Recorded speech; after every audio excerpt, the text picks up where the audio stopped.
welcome to Trendlines, a podcast on global affairs brought to you by World Politics Review. I'm Elliot Waldman. Before we dive into today's interview, just a quick reminder to our listeners to tune in again on Friday for our editor's discussion, looking at the week's top headlines.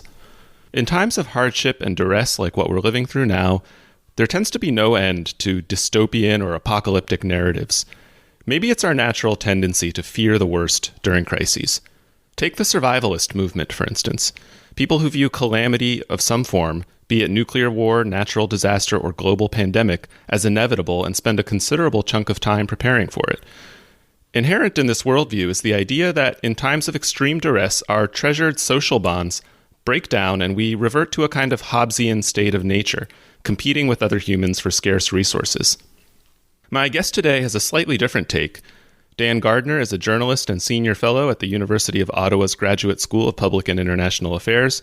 He's published numerous books about psychology and decision-making. Most recently, he co-authored Super Forecasting, and he also has a piece for the Boston Globe recently arguing that human societies are surprisingly resilient to crises. Dan, welcome to Trendlines. Nice to talk to you. In your piece, you reference the 2011 movie Contagion, in which a deadly virus spreads rapidly across the world, and one of the protagonists, played by Matt Damon, encounters grocery stores being looted and neighbors' homes being broken into, while overstretched and understaffed law enforcement agencies struggle to respond. Yet you write that portrayal has little bearing on reality. Tell us why. Yeah, Contagion's an interesting movie because it was intended to be very real. It's not intended to be an over-the-top Hollywood depiction of society falling apart. It's supposed to feel like what it would feel like if we were in a pandemic. And if you take a look at the stages of how unrest progress in Contagion, you see people lining up to get medicine at a pharmacy. When the pharmacy runs out of medicine, people literally go on a rampage. They smash windows and they loot the store. And various forms of other civil disorder break out like that. For example, the army is distributing food at a park to long lines of people who are queuing up properly. But then when the food runs out, again, there's a riot. And it's literally, to use an ancient phrase, every man for himself. People are attacking each other. At one point, a man attacks a young woman to try and pull food out of her hands. And Matt Damon his character is the only person who actually intervenes and tries to help the young woman. Everybody else is seen falling to bits. It's all panic and hysteria and every man for himself. And what's really intriguing to me about Contagion is that I think it reflects how most people, not everyone, but most people think most people will behave in the event of disaster. We believe that panic sets in easily, and that when people panic, they become extraordinarily selfish and they will do anything to survive, including victimizing other people. The helpless and the weak will be trampled. It's, as I said, every man for himself. And what's really interesting about that view is that it's almost entirely wrong. In fact, it's the opposite of reality. If you look at the enormous amount of research on the subject, and literally there's half a century's worth of research on it, it overwhelmingly comes to the conclusion that most people actually behave not only decently in the face of disaster, they actually become more prosocial. They become more compassionate, more generous, more thoughtful of others. So the story that we have of how people will behave in bad circumstances is quite wrong. It's upside down. Give us some examples of some of those studies. What kinds of settings were they conducted in, and what were some of the key findings that might shed light on what we're going through now? Well, they cover all sorts of disasters that you can imagine. Earthquakes, hurricanes, tornadoes, fires, aircraft crashes, even epidemics. We should mention that the closest analog that we have to the current situation is, of course, the Spanish flu pandemic of 1918. And there were no outbreaks of, mass civil disorder in that terrible time. In fact, there were enormous numbers, countless numbers of selfless acts of generosity, of people helping others.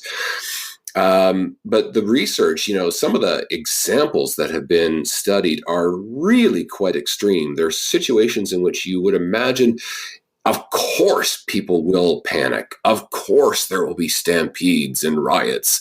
And they aren't. So, for example, there was a plane crash in 1999 in Little Rock. And it was one of those plane crashes where it wasn't straight into the ground, but it was a very serious belly flop. And this stricken plane was lying on the ground. It was serious enough, by the way, that 11 people were killed. This stricken plane is lying on the ground. Flames have burst out. The cabin is filling with smoke. You can imagine how absolutely terrifying the situation is if you're a passenger. And what happens? Well, if the popular view of how people react is correct, what should have happened is that there should have been a stampede. People should have trampled each other to try and get out as fast as possible. That absolutely did not happen. Investigators looked very, very carefully at all the available eyewitness testimony, and what they found was that people went single file down the aisle. There was no pushing and shoving. Strangers helped strangers. People got together to cooperate to remove the emergency exits, and some people even stood aside to allow other people to exit first. So it's a really amazing testimony to the social nature of human beings, so that even when fire is literally at their heels, they still behave in a pretty remarkably prosocial way. So why is it then that the narrative of social breakdown is so prevalent in pop culture and elsewhere? If that's not actually what happens during disasters, why do we assume otherwise? That's a really intriguing question, and I cannot say that I have the answers. I don't think anybody has the answers. I think one small part of it has to do with the word panic. People use the word panic loosely. We've seen it used countless times in relation to this pandemic. But panic is not a synonym, or should not be used as a synonym, for mere fear or concern or alarm. Panic is fear that is so overwhelming that the person basically starts to behave thoughtlessly. They're lashing out in an almost animalistic fashion. The classic case would be the drowning man who drags down the swimmer who is trying to rescue him. That is true blind panic. And what the research shows overwhelmingly is that that sort of panic can occur, does occur. It is very destructive when it happens, but it's very, very rare. It's very hard to get people to engage in that sort of true panic. But because we use the word panic so loosely, and we're constantly talking about the markets are panicking, there's panic buying at Costco, when in fact we're just talking about there's fear, there's concern, there's alarm. Because we use the word panic loosely, we imagine, I suspect, that panic is common, that people are constantly panicking. In fact, that's not the case. You've also written previously about the relationship between uncertainty and anxiety. And I wonder if that uncertainty feeds into what you're talking about. Maybe you could tell us why that relationship between uncertainty and anxiety is so important now. So everybody knows that uncertainty is unsettling, but I don't think people quite appreciate how psychologically unsettling, how truly disturbing uncertainty can be. And to understand why that is, you have to recognize that one of our fundamental psychological needs is for a sense of control. And knowledge is the cornerstone of control. You have to know what's happening in order to control it. If you do not know what's happening, you lack a sense of control. And if your lack of knowledge is extreme, then your lack of sense of control is similarly extreme. How psychologically unsettling can that be? Well, if you go and look at torture, uncertainty is actually used as a tool of torture routinely. So torturers will do things like they will put a hood over their victims' heads, or they will blindfold them. They will take them out at irregular hours so that there's no pattern to when they will be tortured and when they will be left alone in the cell. They will be even told nonsense or ordered to do things that they cannot possibly do, like flap your arms and fly, because it's just confusing. It's unsettling.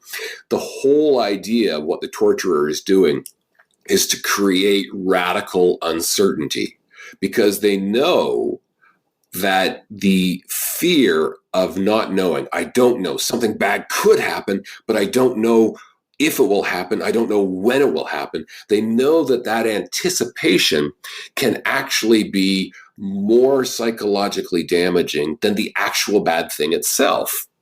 Now, that's at the extreme, how torturers use uncertainty. But you see it manifested, that psychology manifested in all sorts of other places. So, for example, doctors will routinely say to patients after examination, I suspect you may have cancer, but we have to do tests in order to determine if you do indeed have cancer. So you do the tests, and the tests are sent off, and you wait. And anyone who's ever been through that will know that the waiting is hell. That's uncertainty. Well, when the test comes back, very often the doctor unfortunately has to say the test has confirmed you do have cancer. And patients who are told that routinely report the same feeling: relief. They feel relief at being told that they do have cancer, for the simple reason that they now know. Rather than it being an uncertain possibility, they now know they have cancer. The extraordinary thing is that we actually suffer more from believing that something bad may happen than knowing that something bad has happened. That's the extent to which uncertainty inflicts psychological pain upon us. So now think about the current situation. 3 months ago, how many of us knew anything about viruses and epidemics and pandemics? Well, unless you're an epidemiologist or a virologist, the answer is almost nobody. And then along comes this thing there's none of us anticipated, and our lives are completely turned upside down. We have no experience with this whatsoever. We don't know what we're expected to do. We don't know what we should do. We don't know what we shouldn't do. And most importantly, we do not know what the future holds. All we do know is that it could get much, much worse in so many different ways.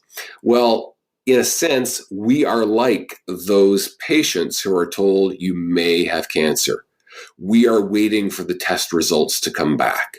And we are in that period in which the waiting is hell. The uncertainty produces high anxiety, and it is tormenting. Now, that's all very bad news. This is very unpleasant. But the one silver lining is this, and it's a very powerful one, and it must be borne in mind. Eventually, the uncertainty will diminish.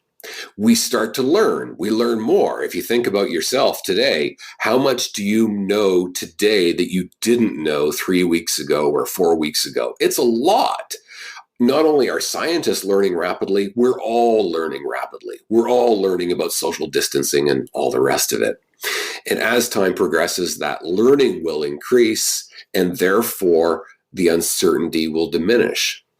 And also, eventually, we're going to get to the point where it will be determined whether our worst fears are borne out. Will this get much worse? Will the pandemic get much worse? Will the mortality rates get much worse? Eventually, we'll know. Will the economy be damaged so badly that we go into a Great Depression? Eventually, we will know. Those outcomes, those possibilities are terrible, and I don't want to minimize them. But here's the great thing. The great thing is that simply knowing will bring us psychological relief. The anxiety will be lifted, And we will be, even if the worst case happens, we will be like the cancer patient who is told, I'm afraid you do have cancer. We will feel psychological relief.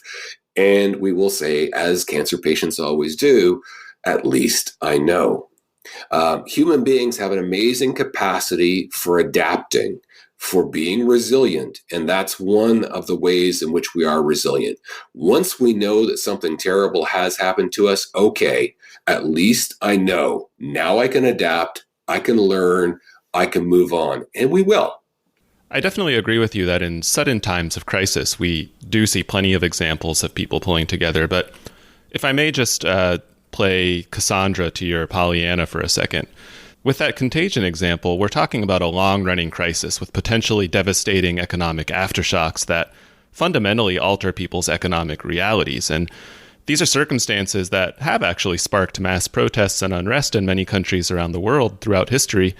Is there not a danger that the sense of desperation that could eventually pervade societies around the world lead to a certain degree of breakdown in the social order? Oh, absolutely. I would love to be a pure Pollyanna here and say that everything's going to be just fine. That is not necessarily the case, particularly if we envision a scenario which you just described, in which you're talking about a long, slow grind. Yes, things could certainly get much worse. That feeling of public spiritedness could be challenged. But I'm going to, before I describe also how this, in fact, I will add to your argument, and I will explain some other ways in which society's reaction could get worse. But before I get to that, I should note, I referred to disasters in which were relatively brief. So if you think about an earthquake, a tornado, a hurricane, plane crashes, one of the features that's in common of all these disasters is that they're relatively brief. You're not talking about something extended over months or even years. And that's why I think it's important to also bear in mind the example of strategic bombing in the Second World War, because it's one of the closer analogs to our situation.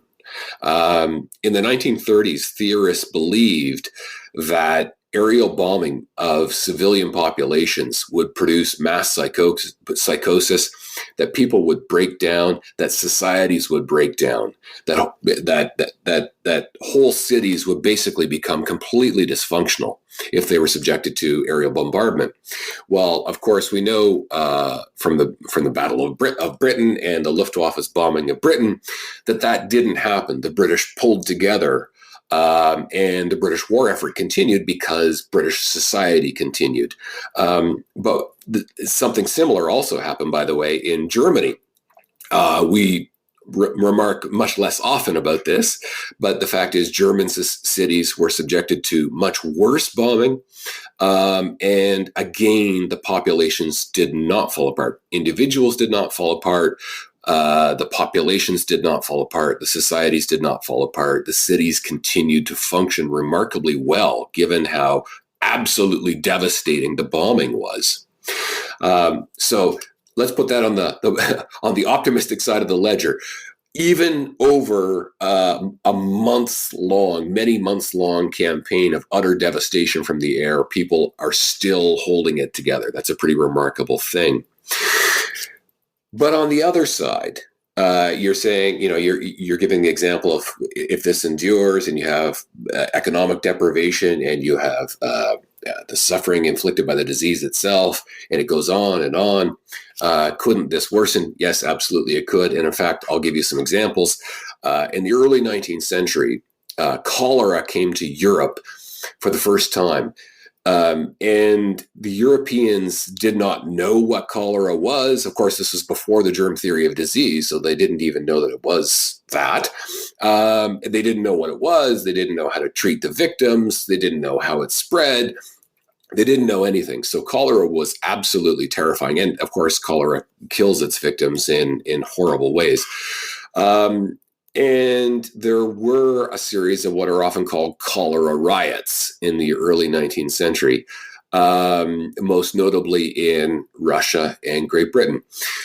But what's really critical to understand about those riots is that it wasn't just the disease itself, just the epidemic itself that caused the riots.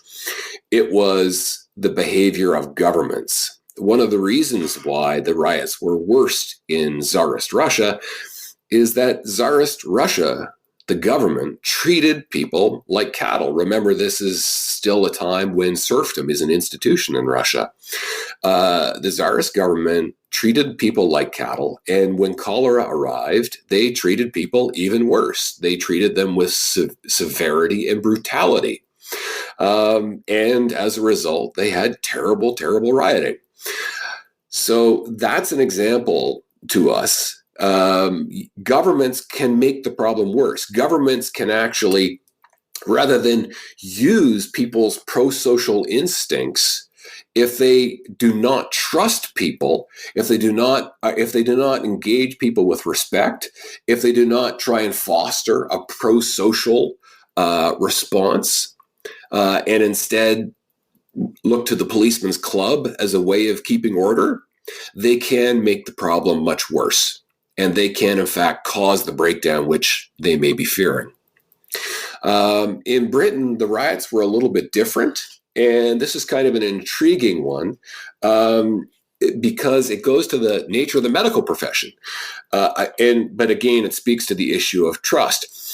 In the early 19th century, doctors were not the respected medical professionals that they are today.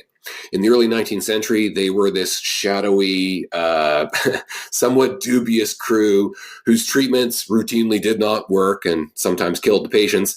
And they were also engaged in things that the public didn't understand and feared, such as dissection of corpses, which were often obtained through a black market. And that black market would do things like body snatching effectively. The poor populations feared the body snatchers. They feared the doctors because they were, of course, the people who would end up being on the table being dissected. And as a result, there was mistrust, there was hostility, and there was fear, and it preceded the cholera. When the cholera arrived, that was a great environment for rumors and allegations of all sorts of wrongdoing to fester, and that helped inspire riots. But again, it's also interesting to note that even in those situations in which there was rioting, it wasn't people turning on themselves. It wasn't neighbors against neighbors. It was people attacking what they believed to be unjust institutions. So I think the critical insight to draw from these instances where pandemics did in fact result in civil disorder is to the absolutely central role of trust. Governments, authorities of all kinds, have to treat people with honesty and respect and foster trust. If they trust people, people will reciprocate that trust. If they don't, they could get something much worse in response. So based on that, I can't help but see a disconnect between the tendency toward prosocial behavior, as you put it, at the individual and community levels, which we see plenty of examples of today, and something very different at many governments and large corporations, where it seems as though there are quite a few examples of political and business leaders who haven't really displayed the same kind of empathic, can-do mentality. Why is that exactly? Is it something about the nature of large organizations, or is it something else? Well, that's a terrific observation. And you're absolutely right. I suspect, and again, I want to be clear that I'm just hypothesizing, but I suspect that the popular notion that in the event of disaster, people will easily panic and things will fall apart may actually be playing a role in that response. Because if you are a leader and you believe that people are easily panicked and civil disorder can easily break out, what are you going to do? Well, number one, if you have bad news, if you're sitting on bad information, you're going to hoard that information. You can't let that information get out into the public because that would spook people. They will panic. You want to avoid that. And so you then are not forthcoming with information. You are not transparent. You are not honest. That's on the one hand. And on the other, well, you want to maintain social order, which you think is fragile, which you think could break down at any moment. What do you become? You lean towards the policeman's club approach of maintaining order. You lean towards force, pushing people around, making them do what you want to do without explaining why. And I think we're seeing this in certain responses among officials, among politicians. I don't want to tell the public the full story. I don't want to tell them everything we know. And also, we have to just sort of like manipulate them and force them to do what they should do without telling them why. There are contrary examples. And I think here, Andrew Cuomo, the governor of New York State, is very instructive. If you look at his communication, he is very, very good at constantly delivering facts. If you look at his press conferences, which really developed quite a following, he delivers fact. And he's careful to distinguish, here's what we know, here's what we don't know, here's what's uncertain. And he's careful to say, you know what? There's new information, so I have to revise what I said earlier. He's very forthcoming about that. And he has even admitted mistakes. If we got something wrong before, but now we straightened it out, and now here it is, and now I'm telling you about it. In other words, he's being extremely transparent. That transparency fosters trust. And I think that's one of the reasons why you're seeing his popularity soar through the roof, because people are responding to that. That is exactly how leaders should speak in times of crisis. You have to be clear, you have to be authoritative, you have to be consistent, you have to be honest, and throughout everything, transparent. And if you do that, you can foster the trust, and then you can lead. You can then say to people, you know what? You feel like you're in a crisis, and you feel like you want to be in a community. You want to be part of something larger than yourselves. You want to commit and contribute to that. Well, here's how you can do it, right? It's once you have earned the trust as a leader, that's the point at which you can go all Winston Churchill and say, come on, people, let's all sacrifice and work together. I think the mistake that a lot of leaders make is that they think that in a time of crisis, they can simply stand up and toss out some Churchillian rhetoric about we're all in this together and think that's enough. And simultaneously, they don't have to be transparent. They don't have to be forthcoming with information. They can manipulate people without telling them why or what's happening. No, it doesn't work like that. You've got to develop the trust first, and you develop the trust by being transparent and forthcoming with information. It reinforces really the importance of doing that in normal times, not just in emergencies, doesn't it? Absolutely. Reputation matters enormously. I don't want to be partisan, but how can we not acknowledge the fact that Donald Trump developed a reputation, a well-deserved reputation, for being a liar? Over many years, he consistently said things which were not true, which were shown to be not true. And of course, people drew conclusions about how he speaks.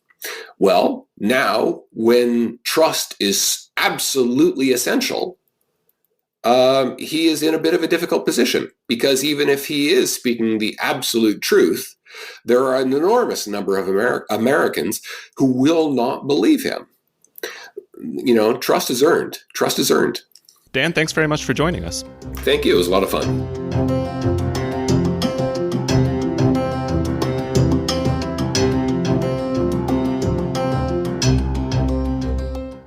Dan Dan Gardner is a journalist, author, and senior fellow at the University of Ottawa's Graduate School of Public and International Affairs.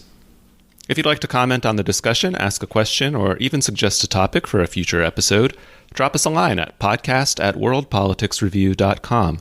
Trendlines is produced and edited by Peter Dury. You can follow him and WPR on Twitter, and while you're at it, don't forget to sign up for our free daily newsletter. It's the best way to keep up with what we're publishing, and you'll also get a code for a 25% discount off an annual subscription. To sign up, go to wpr.pub/trendlines.